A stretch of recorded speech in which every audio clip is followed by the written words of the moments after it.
Coming up tonight on YCN News, the New Hampshire state budget is nearing completion.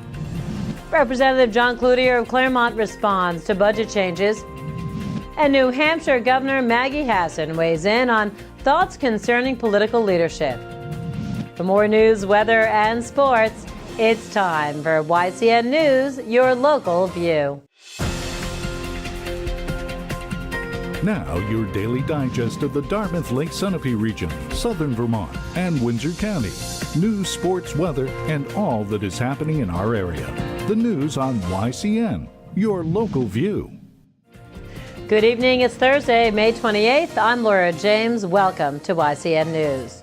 The path leading to New Hampshire's next state budget is nearing its end, and yet not without controversy. The Senate Finance Committee approved today an $11.3 billion budget, a budget for fiscal years ending June 30th in 2016 and 2017. The full Senate will review the two-year spending plan next Thursday. That, according to New Hampshire Public Radio. The Senate Finance Committee, voting along party lines, added money back into the budget that House members again along party lines cut. Governor Maggie Hassan's budget, as proposed in February, was $11.5 billion. The Senate's version of the budget restores money for social service programs the House removed, including Meals on Wheels and substance abuse treatment.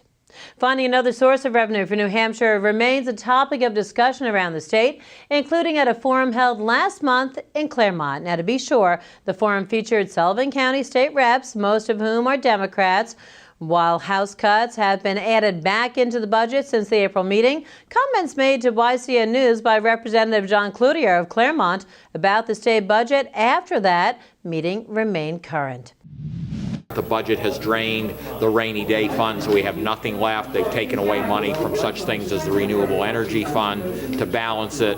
The fact that it has major cuts to the Department of Transportation, many social service programs, including ServiceLink, Meals on Wheels. I think this is terrible, and I think it hurts especially, economically challenged communities like Claremont and a lot of the communities of Sullivan County. And the cuts, we didn't even get really into the cuts to state education. I am very upset about the fact they're going to cut our state education aid to Claremont starting on July 1st of 2016. If this budget, as proposed by the majority of the House, passes, the Senate has got to revive this, or otherwise it's going to mean just higher property taxes for the people of Claremont and many other Sullivan County communities, property tax hikes that we simply in Sullivan County cannot afford.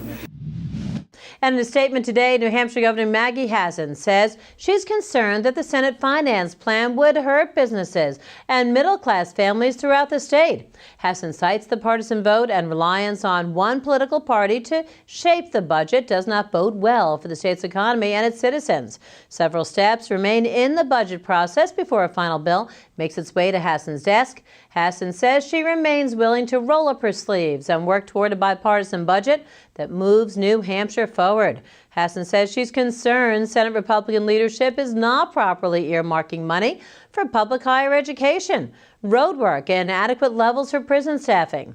Of key concern to Hassan is that the Senate Finance Committee did not include in the budget money for Medicaid expansion. A little over 40,000 residents receive medical insurance through Medicaid, also known as the New Hampshire Health Protection Program. Well, former Governor of New York, George Pataki, is now officially seeking the Republican nomination for president in 2016. Pataki was governor when the 9/11 terrorist attacks occurred. Also getting into the race for the GOP nomination is former U.S. Senator from Pennsylvania, Rick Santorum. Coming up on YCN News, police ask for the public's help in a North Country robbery. Dartmouth Hitchcock Medical Center outsources revenue management. And Brattleboro marks the 150th anniversary of the ending of the Civil War. More news, sports, and weather when YCN News returns. The YCN News continues in a moment. Welcome back to YCN News. I'm Laura James. A cash reward is being offered by the owner of the White Mountain Hotel in Carroll County's Hales location for any information on the armed robbery of the hotel. New Hampshire State Police Troop E is looking for any new information leading to the arrest of the 2 convicted suspects in the robbery that happened on May 24th. One is described as being a black male dressed in dark pants and a dark sweatshirt, as well as gloves and a camouflage face mask. Currently, there's no information about the second suspect, but police believe another person is involved.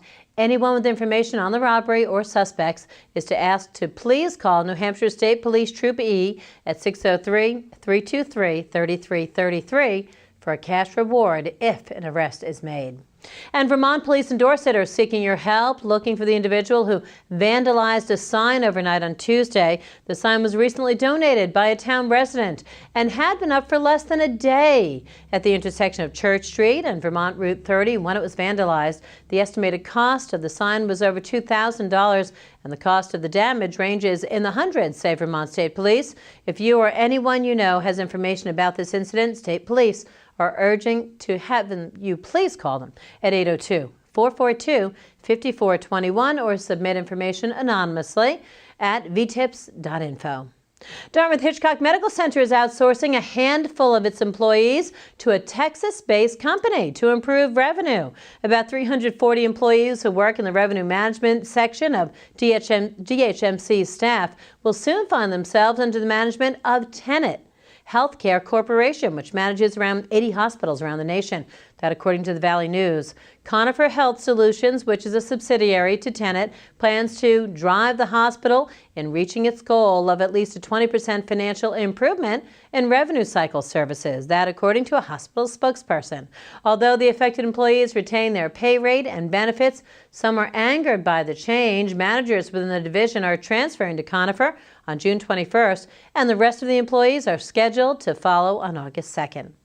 And in Southern Vermont news, a special ceremony marking the 150th anniversary of the end of the U.S. Civil War will be held. The Rutland Herald reports a program organized by a local lawyer and Vietnam War veteran will be held on Sunday. Lectures given by area historians and writers will begin at 1 p.m. will be held in several downtown Brattleboro locations. The service will be held. Symposium organizer Thomas Costello told the Herald the 150th year marking the Civil War's end needed to be honored. It starts at 1 p.m. in downtown Brattleboro with lectures on the hour at the River Garden, Brooks House, and Gibson Aiken Center. An exhibit of Civil War artifacts will also be on display at the Brattleboro Historical Society on Main Street. For more information on the lecture program and reservations for a Sunday night banquet featuring a keynote speaker, you can call Carolyn Peck at Costello, Valenti, and Gentry. The number is shown below. Coming up on YCN News, River Valley Chronicles, Elizabeth Gerazio spoke with Leslie Moss about the Eastman Triathlon. We'll have that conversation when YCN News returns. The YCN News continues in a moment. Welcome back to YCN News. I'm Mike Pizzone. It was another humid one out there today, though things are starting to feel much more comfortable as those temps begin to fall. Temperatures will bottom out at about 55 degrees later this evening, with partly cloudy skies and slight winds of up to 5 miles per hour. Tomorrow morning will bring areas of patchy fog as temperatures begin to warm back up, though it will likely max out at about 80 degrees with sunny skies before falling to around 58 tomorrow evening. Saturday will bring more of the same with partly sunny skies, temperatures in the low 80s, and a 50% chance of storms throughout the day. Now let's take a look at our community calendar to see what's happening in the area. The Sullivan County Sportsman Club will hold its annual Kids Fishing Day on Saturday from 8 a.m. to noon at Don and Shirley Clark's Pond on Chestnut Street in Claremont, New Hampshire. All children must be accompanied by an adult, and prizes will be awarded. The Newport Senior Center will hold its annual benefit yard sale on Saturday from 9 a.m. until 2 p.m. at the Senior Center on South Main Street in Newport, New Hampshire. The sale offers something for everyone, so be sure to stop by. The Springfield Community Farmers Market will hold its opening day on Saturday from 10 a.m. until 1 p.m. at the United Bake parking lot on downtown Springfield, Vermont. Call the number on the screen for more information. The Stevens baseball team was ready for a dogfight in its regular season finale against Fall Mountain last night at Barnes Park, but what they got was a relatively easy W behind a historic effort from the mound. Cardinals ace Chase Hussey became the first player in program history to toss 3 career no-hitters. fanning 9 Wildcats to help carry his team to an 8-0 victory in what was the seniors' final regular season game. Conditions weren't so great to start the game, with heavy rain falling through much of the first few innings, but Stevens clearly wasn't hampered, swinging its way to a 1-0 lead after its first at-bat on an RBI single from Briar Roulard. Fall Mountain ace Brandon Heath kept the Cardinals' bats at bay in the second, but the home team added 2 more runs in the third when Kobe Hussey reached base on a single and crossed the plate with his team's second run on an RBI off the bat of Ryan Knapsey. Knapsey crossed the plate himself moments later when Evan Spaulding belted this shot to deep left field for an RBI double to up Stevens' lead to 3-0. A rare slip-up from Hussey in the top of the fourth gave Fall Mountain its lone base runner of the contest on a walk to Matt Raymond, but the visiting team couldn't capitalize, paving the way for its second shutout of the season and second to Stevens. The Cardinals added a single run in the fourth when Brandon Tangway scored after a drop third strike with Kobe Hussey at the plate, and opened things up in the sixth with a 4-run inning. This time it was Knapsey who came up with the big hit, clearing the bases with a 3-run triple to deep center field to up Stevens' lead to 7-0. Knapsey scored his team's final run soon after on a wild pitch. I spoke with both Hussey and Roulard after the game, who credited each other for making things as comfortable as possible during the heat of battle. It's just great, honestly, just having him behind the plate every time I throw the ball. It's just so comforting, just knowing he's there and just having something funny. Yeah, laugh to myself, don't hate, and just knowing exactly what I want to throw. Very rarely shaking him off. Just like I said earlier in the year, he knows exactly what I want to throw. Every day when you're catching bullpen for Chase, you think it's going to be a good day, and there's never a bad day with Chase on the mound. If it is a bad day's in the field, or it's with the sticks. They just don't show up or whatnot. But I mean, you gotta give the kid credit. He shows up, throws perfect games all the time. Well, not perfect, almost perfect, but Times 2. but you know, like I said, couldn't be happier behind the plate catching him. I also spoke with Stevens coach Paul Silva, who credited Hussey and the defense behind him for being able to close out the regular season on a strong note. He just throws the ball so well. When he has, when he's throwing on 7 days rest, he is tough. And I just real happy with the way we played. We played great defensively. We got everybody in the game. We had a couple seniors come up who have not played much with us. Roswell did a nice job as a DH. Tyler got into pinch run. So everybody contributed, and that's really what it's all about on senior night. But to end your home career with a no-hitter, it's amazing. But that's how good he is. He can throw the ball. The Cardinals improved to 8-8 and will await its tournament seed, while Fall Mountain fell to 7-8 and will close out its schedule today at Messinic. Things panned out a little differently on the softball field, as it was Fall Mountain who spoiled the Cardinals' senior night behind a no-hit effort from Sarah Marsden. The junior surrendered just 1 unearned run while striking out 4 and walking 3. Offensively, the Wildcats were led by a 2 RBI effort from Maddie DiBernardo. Seniors Ashley Iris, Molly Early, Jillian Cahill, and Brittany Fitzpatrick played well in their final game for Stevens. Fall Mountain improved to 7-9 and will wrap up its regular season schedule today at Messinic. The Cardinals end the year at 0-16. That does it for YCN Sports. I'm Mike Pizzone. Sounds good, Mike. Now, tomorrow night, we'll have the results of rivals Kearsarge and Newport softball. Stay with us, though. Coming up next, YCN's Capital Connections, John O'Connor continues his conversation with Ray Gagnon, District 5 rep for Sullivan County, when YCN News returns.